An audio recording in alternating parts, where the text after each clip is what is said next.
Namaste and a very warm welcome to all of you, all dancers, rasiks, patrons and lovers of dance and art. Today I'm very excited to be in conversation with my dance guru. It is my privilege and my honor to be in conversation with such a trailblazing and a celebrated Kathak dancer, Prernatai Deshpande.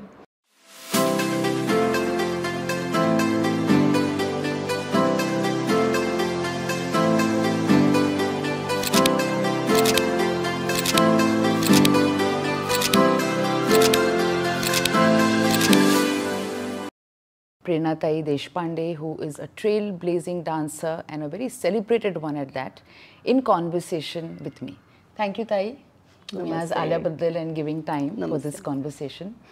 Over the last many years, we've had many empowering conversations about the timelessness of tradition, of the eternal questions of space and time, and how this can determine artistic vision and expression. As we all know, dance, music, culture, it informs our day-to-day life as well, profoundly molding us, culturing us, making a difference at even a cellular level. In Kathak Rang conversations, our purpose is to highlight these very subtle nuances and to bring attention to the depth of this art form, which may not be so apparent to people who just come to watch a dance recital or who are simply reading about it.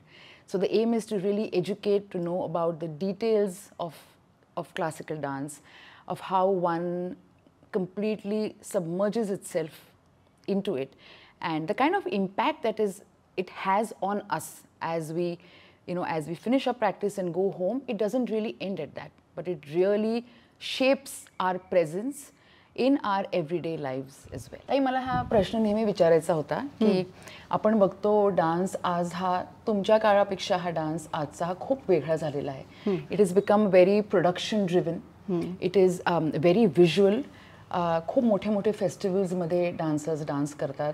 आपण बघतो की group dance हा खूप जास्त आज जास्त evolve झालेला आहे. ज्या जुन्या काळी जी आपली ट्रेडिशन असायची की एक सोलो डान्सरचं जे महत्त्व होतं ते आज आपण आहे ते महत्त्व, पण ते आज आपण थोडं कमी बघतो.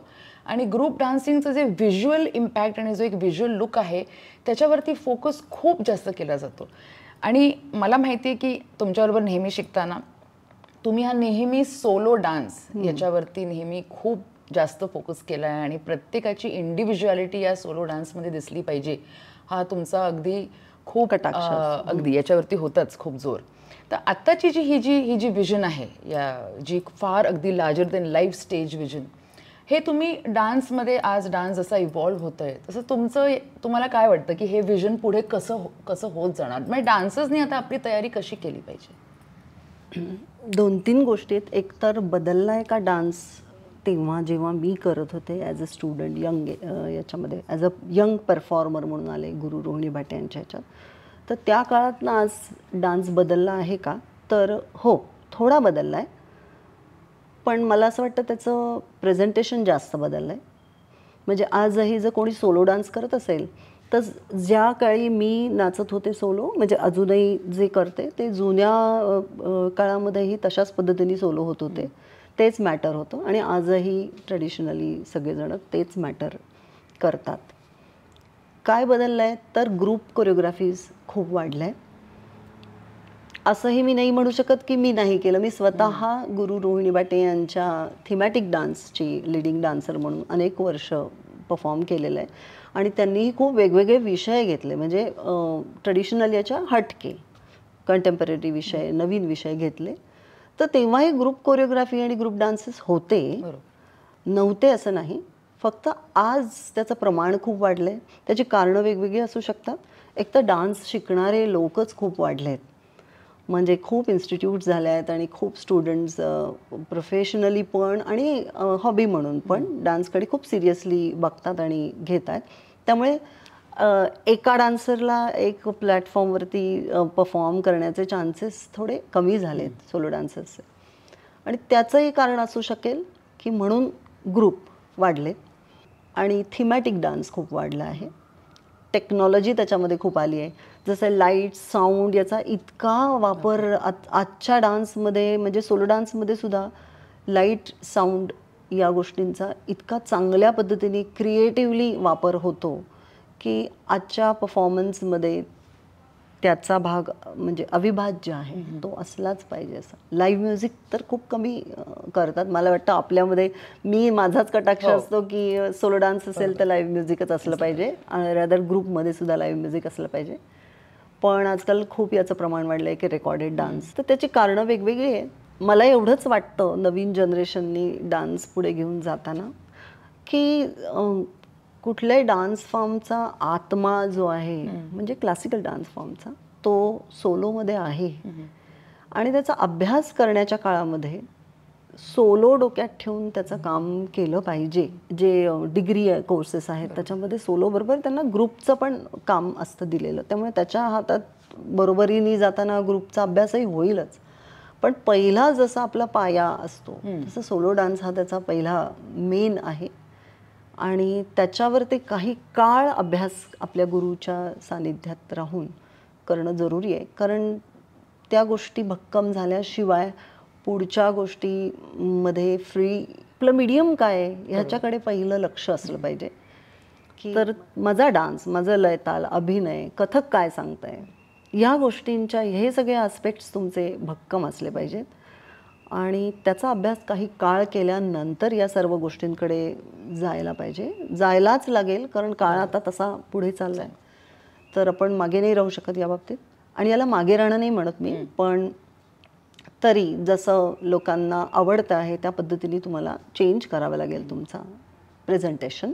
एका लेवलची डान्सर आहे, तिने जर टेक्निकल सपोर्ट खूप छान घेतला, उत्तम कॉस्ट्युम केले, उत्तम लाईट आहे वगैरे, तर एका लेवलपर्यंत बरं दिसतं. त्याच्यावर तिने आणि ऑडियन्सली खुश होऊ नये किंवा त्याच्यावर समाधानी राहू नये, जर्नी चालू ठेवला पाहिजे.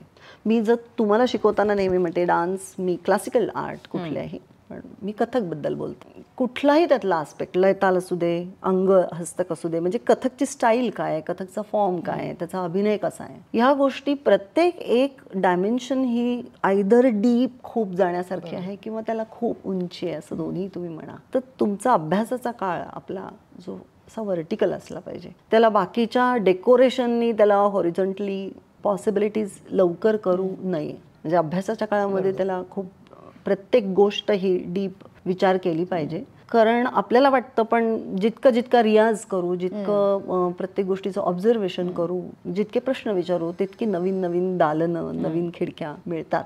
तर त्याच्यावर थोडा ट्रस्ट ठेवला पाहिजे, थोडा पेशन्स ठेवला पाहिजे. आणि मग नंतर क्रिएटिव्हिटी आहेच, भरपूर काळ आहे की ज्याच्यामध्ये तुम्ही एक्सप्लोअर करू शकता. पण मला हे जरूर वाटतं की आत्ताचा काळ खूप यंग जनरेशनला म्हणजे खूप पॉसिबिलिटीज आहेत, तर त्याचा त्यांनी फायदा जरूर करून घेतला पाहिजे. फक्त एवढंच आहे की शिक्षण मात्र भक्कम पाहिजे. तुम्ही हा एक पॉईंट खूप छान आता सांगितलं आहे की शिकताना व्हर्टिकली जे आहे ना तसं शिक्षण आपलं सतत हे त्याच पद्धतीने असलं पाहिजे. हे असलं पाहिजे.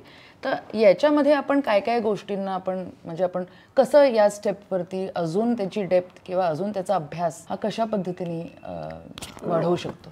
लय म्हणजे काय, ताल म्हणजे काय, आवर्तन म्हणजे काय, हे सगळं गोष्टी खूप त्याचा विचार केला पाहिजे आणि आपल्या रियाजामध्ये ते एक्सपिरियन्स केलं पाहिजे. म्हणजे दररोजच्या रियाजामध्ये या गोष्टींचा अनुभूती घेता येईल असं रियाज पाहिजे थोडक्यात. आणि अभिनय असेल तर कथकचा अभिनय, पहिलं तर डान्समधला अभिनय काय आणि ड्रामॅटिक्समधला अभिनय काय, त्यांच्यातला फरक काय, त्याच्यामध्ये काय एक थिन बॉर्डर लाईन आहे की एक ती क्रॉस केली तर तो ड्रामा होऊ शकतो, ती थोडीशी अंडरप्ले झाली तर ती दिसणार नाही, म्हणजे सटल करण्याच्या नादात ती इतकी कमी झाली की दिसणार नाही. तर हा इतका सेन्सिटिव्ह विषय आहे की हे समजून घ्यायला, ऑब्झर्व करायला आणि स्वतःमधनं ते एक्सप्रेस करणं इतकं सोपं नाही आहे. त्याच्यासाठी काळच, संस्कारच असायला पाहिजे. मला वाटतं लयताल आणि अभिनयाचा संस्कार असला पाहिजे गुरुचा, आणि ऑब्झर्वेशन पण पाहिजे इतर गुरूंचं, मोठ्या डान्सर्सचा अभिनय बघून. मग तर मी एक उदाहरण दिलं फक्त की अभिनय उंच म्हणजे काय किंवा डीप म्हणजे काय, तर त्यातले डिटेलिंग्स बघणं की कथकचा अभिनय काय सांगतो, सटली म्हणजे काय, मुद्राभिनय कसा असला पाहिजे. मी मोठ्या गुरूंना पण बोलताना बघितलंय की कथकमध्ये इतक्या रिजिडली मुद्रा नाही वापरत, आपण रिअलिस्टिक पद्धतीने वापरतो. तर म्हणजे काय रिअलिस्टिक म्हणजे खरं खरं जसं आपण डेली लाईफमध्ये वापरतो तसं, की त्याला फॉर्मली पण डान्सच्या थ्रू आणि कथकच्या ह्याच्यातनं वापरणं, हां आर्टिस्टिकली. तर हे मुद्रा अभिनय हा एक वेगळा विषय आहे, एनर्जी हा एक वेगळा विषय आहे. फुल एनर्जीनी पाय आघात देणं किंवा कुठे कंट्रोल करणं, तर इतके सगळ्या गोष्टींनी मिळून तो फॉर्म बनत असतो.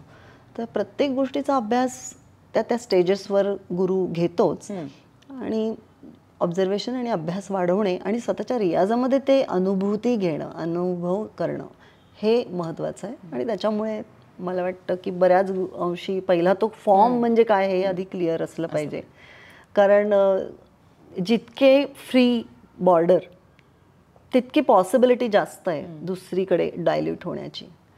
त्यामुळे ती एक चांगली गोष्ट आहे की थोडा ओपन आहे बॉर्डर, पण त्याचा अर्थ असा नाही की ती क्रॉस केली जाते किंवा आपण ते थोडेसे बंधनं, जे बंधन नाही म्हणू शकत पण त्याची जी सीमा आहे ती तोडतोय हे लक्षात पण येत नाही आहे.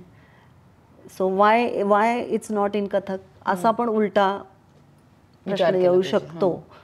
तर ह्याचा विचार होणं जरुरी आहे.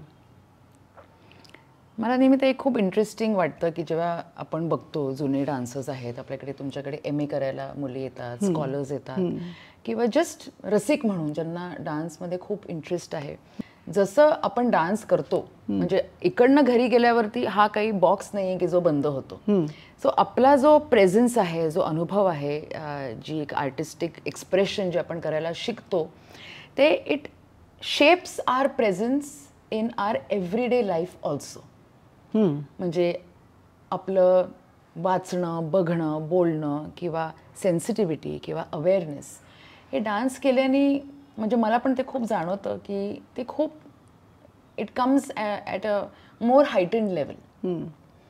तर डान्सचा इतका इम्पॅक्ट आपल्या पर्सनल लाईफवरती पण होऊ शकतो असा तुम्ही कसा अनुभव केला? हो, जरूर होऊ शकतो. मी तुला तुझाच प्रश्न जो आहे त्याला उलट्या पद्धतीने म्हणते की डान्स शिकत असताना सुरुवातीला मे बी तुमच्या बाहेरच्या आपलं जे फास्ट लाईफ आहे, अगदी यंग डान्सर्स जेव्हा येतात ॲडमिशन घ्यायला तेव्हा त्यांनाही त्यांचे स्कूल टायमिंग, क्लासेस, येणं जाणं, ट्रॅफिक इतके व्यवधानं आहेत की तो जो एक स्ट्रेस आहे बॅक ऑफ माइंड इवन पेरेंट्सच्या मागे मनात किंवा त्यांच्या डेली याच्यामध्ये असतो किंवा स्टुडंट्सला पण असतो.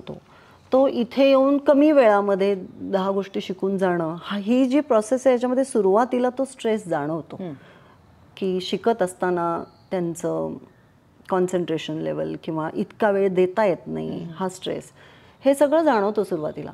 पण हळूहळू जेव्हा डान्सची खऱ्या अर्थाने इंट्रोडक्शन त्यांना व्हायला लागते की ताल म्हणजे काय, लय नीट स्थिर उभी राहा किंवा ह्या गोष्टी जेव्हा यायला लागतात तेव्हा मला वाटतं की त्यांना तो ठहराव म्हणजे काय आहे किंवा बॉडी मुवमेंट सुरू होते, जेव्हा एनर्जी क्रिएट होते. तर एनर्जी क्रिएट झाल्यामुळे आणि त्यांना त्या गोष्टीचा आनंद दिल्यामुळे मला वाटतं ते काउंट करणं विसरून जात असतील की हा 1 तास झाला. तर हे ह्याचा अर्थ न कळत हळूहळू तो कळत असेल की बाहेरचे स्ट्रेसेस किंवा टेन्शन जी आहेत ती इथे येऊन विसरायला पाहिजेत आणि विसरता येतात. विसरणं जरुरी पण आहे तेवढ्या ह्याच्यात. ते आणि ते इतकं सोपं पण नाही आहे असं, पण ते हळूहळू गोष्टी घडत जातात. जसं जसं डान्स वाढतो आणि त्याचे इलेमेंट्स सगळ्या गोष्टी समजतात तसं तसं ते न कळत त्याचा चेंज होतो. आणि मला वाटतं अनेक वर्ष डान्स केल्यानंतर त्यातली ब्युटी जी आहे, त्यातला जो ठहराव आहे, त्यातला डिटेलिंगमध्ये प्रत्येक गोष्ट बघण्याची जी एक कॉन्सन्ट्रेशन लेवल आहे किंवा हे सगळं अभ्यास केल्यानंतरचा होणारं सॅटिस्फॅक्शन आणि आनंद, ह्या गोष्टीचा उलटा इम्पॅक्ट जो इनिशियली मला वाटतं की अजूनही मुली जेव्हा स्ट्रेस घेऊन येतात क्लासला तो हळूहळू उलटा परिणाम त्यांच्या लाईफमध्ये दिसतो आणि दिसलेला आहे. सिनियर मुलींचा तू बघितलं असेल की हळूहळू तो फरक पडतो. किंवा एका मच्युअर लेवलला डान्स शिकल्यानंतर मला वाटतं तिचं परसेप्शन बघण्याच्या गोष्टींकडे बदलतं. सो आय थिंक आपला तो जो अँगल आहे बघण्याचा एखाद्या गोष्टीकडे तोच महत्त्वाचा आहे की तो आर्ट खूप पॉझिटिव्ह, खूप एनर्जी घेऊन किंवा पॉझिटिव्हच मी म्हणेन की आणि ठहराव आहे त्याच्यामध्ये, तो हळूहळू असर त्यांच्या लाईफमध्ये होतो. आणि मी कित्येक तरी स्टुडंट्सने माझ्या बघितलं आहेत की प्रोफेशनली त्या इतक्या वेगळ्या फील्डमध्ये आधी होत्या आणि हळूहळू डान्सच्या इतक्या गोष्टी समजायला लागल्या की त्यांनी त्यांचे निर्णय बदलून त्या असं झालेलं आहे. तर मग ह्याचं कारण काय? कारण तुम्ही प्रोफेशनली जेव्हा काम करता तेव्हा त्याच्यामध्ये एक मेनली पैसा, अर्थार्जन आणि स्वतःची आयडेंटिटी या 2 गोष्टी मेन असतात. तर अर्थार्जन हा विषय थोडासा कमी होऊन आयडेंटिटी अशी पण असते असा अँगल येतो त्याच्यामध्ये. आणि मला वाटतं की डान्सचा खूप पॉझिटिव्ह फरक कुठल्याही आर्टचा आपल्या जीवनामध्ये होत असतो. फक्त एवढंच आहे की तो सस्टेन त्या पद्धतीने ठेवला पाहिजे. इट्स नॉट, मी हॉबी म्हणून गृहीत धरून नाही बोलते, मी त्याचा सिरियस अभ्यास असं गृहीत धरून बोलते आहे. हे मला खूप आवडलं ते जे तुम्ही आत्ता म्हणाला की डान्स हे खूप एनर्जी गिव्हिंग आणि अतिशय पॉझिटिव्ह आहे. म्हणजे हे तर मी पण म्हणजे मी बोलता बोलता एक गोष्ट राहिली सांगायची की आपल्यामध्ये यंग एजमध्ये म्हणजे भयंकर एनर्जी असते, ती कुठेतरी डान्स करून करून ती क्रिएट होते. तर ती जी क्रिएट होणारी एनर्जी त्याची ओळख आपली होते स्टुडंट्सना आणि म्हणून त्यांना हळूहळू तो डान्स त्यांचं परसेप्शन बदलतं. आजच्या आपल्या कॉन्व्हर्सेशनचा शेवटचा प्रश्न की डान्सर्स आपण एवढे वर्ष डान्स करतो आणि इतक्या प्रोग्रॅम्समध्ये पार्टिसिपेट केलं आहे, सोलोज केले आहेत, ग्रुप केले आहे. How do we keep ourselves motivated to be in this dance journey? कारण की असा सुद्धा पिरियड येतो की आपण स्वतःसाठी पण डान्स करतो. प्रत्येक वेळेला आपण डान्स करतो तर एखादा शो किंवा एखादा प्रोग्रॅम हा काही येत नाही किंवा हा काही डोळ्यासमोर नसतो. अशा वेळेला आपला डान्सची जी रिलेशनशिप आहे त्याच्यामध्ये कसं स्वतःला आपण मोटिवेट करत राहणं ॲज अ डान्सर? असा मी विचार कधी केला नाही कारण माझी पूर्ण जर्नी म्हणजे मी आय वॉज ऑलवेज मोटिवेटेड की डान्सच्या इतकी प्रेमात पडले की मला 7व्या वर्षापासून जी प्रेमात पडले ते डोळ्यासमोर फक्त कथक असंच होतं आणि इतकं फोकस होता की आजूबाजूला लक्ष खूप कमी होतं माझं. पण मी आता इतके वर्ष इतक्या शिष्यांना शिकवलं आहे आणि त्या ॲटमॉस्फिअरमध्ये अनुभव पण वेगवेगळे आले की एखादी जाते आणि परत येते की नृत्याच्या जो आपला संबंध वाढत जातो, रिलेशन वाढत जातं कथकशी किंवा कुठल्याही शास्त्रीय आर्ट फॉर्मशी, त्याचा वर्टिकल अभ्यास करण्याची इच्छा धरली तर एक आणि एक गोष्टीमध्ये इतक्या सुंदर गोष्टी सापडतात की तो अभ्यास करण्यासाठी अनेक काळ एक तर द्यावा लागतो भरपूर आणि रियाज आणि वेळ आणि ऑब्झर्वेशन हा सगळा भरपूर मोठा काळ आहे म्हणजे काही वर्षांचा. तर इच्छा ती धरली प्रत्येक एक आणि एक गोष्टींचा मी सखोल अभ्यास करेन आणि सिरियसली विचार करेन त्याचा की तुमचं आजूबाजूला ज्याला मी म्हणेन की डायव्हर्ट होतं अटेन्शन अशी गोष्टी किंवा इंटरेस्ट पण कमी व्हायला लागतो.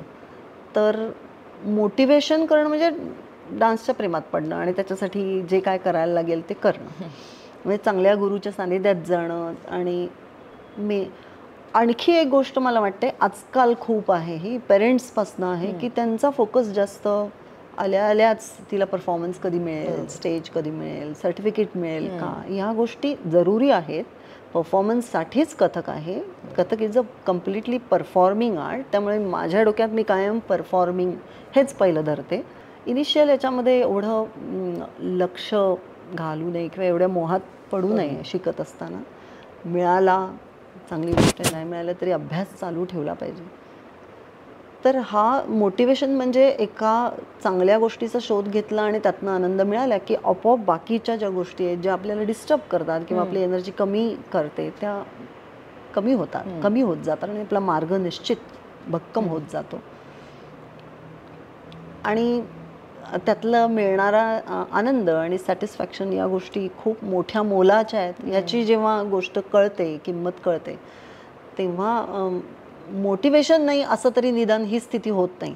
ऑफकोर्स काही 10-12 वर्ष व्यवस्थित शिकल्यानंतर मुलींना परफॉर्मन्सेस पाहिजेत, त्यांना अर्थार्जनाचा एक जागा पाहिजे की जिथे आयदर शिकवून म्हणा किंवा काही कोलॅबरेटिव्ह वर्कमधनं पैसा मिळाला पाहिजे.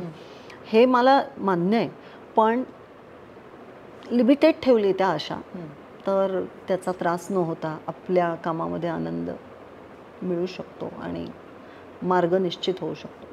बोलता बोलता अनेक गोष्टी सुचतात. मी तुम्हाला शिकवताना क्लासमध्ये बऱ्याच गोष्टी गमतीने पण सांगते, कधी सिरियसली खूप सांगते, पण माझी काही अशी नक्की अशी मतं आहेत. माझी आहेत ती, मी असं नाही म्हणत की सगळ्यांना ती पटतील, पण मला एवढं जरूर वाटतं की आत्ता बाहेरचं जे ॲटमॉस्फिअर आहे आत्ताचं, की मी म्हणलं ना टेक्नॉलॉजी खूप जास्त इन्व्हॉल्व झालेली आहे. चांगली गोष्ट आहे ती, कारण इझी झालं आहे आता परफॉर्मन्स करणं. हे फिनान्शियली नाही, definitely it's very costly, but तरी काही गोष्टी ज्या एक्सप्रेस करायच्या आहेत आपल्याला, आपल्या डान्सला एन्हान्स करतील अशा त्या पॉसिबल झाल्या आहेत साऊंडनी, लाईटनी.